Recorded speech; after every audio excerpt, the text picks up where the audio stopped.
Initially, no, they cannot disclose that information. That is information that is protected by a law. It's under what's called the informer's privilege, which is a privilege that actually applies not just to OSHA, but to other government agencies as well.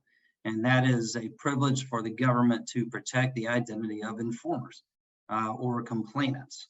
And the twist here, and this is what makes it difficult, is so you'll never see in an OSHA inspection, you'll never hear, at least let me say, you should never hear a compliance officer say, well, it was Jack, in the service department that filed a complaint.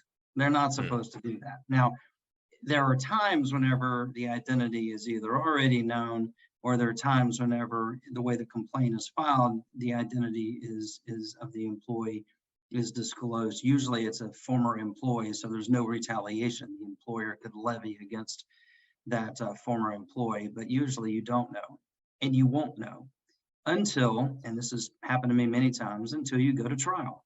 And it seems fundamentally unfair, and frankly, I think it is, but this is just the way the law works in this area, and the way the rules of evidence work, is the government doesn't have to disclose the identity of employees that were either the complaining employees or exposed employees or witnesses in their underlying inspection until we go to trial in front of the review commission.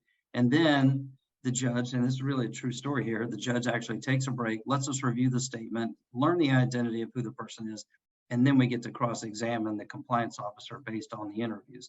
The whole thing is a bit strange and probably odd for folks who don't go through it to understand, but the underlying principle here, Ren, is to protect employees, give them the freedom and flexibility and protection from retaliation to complain about or participate in a government investigation.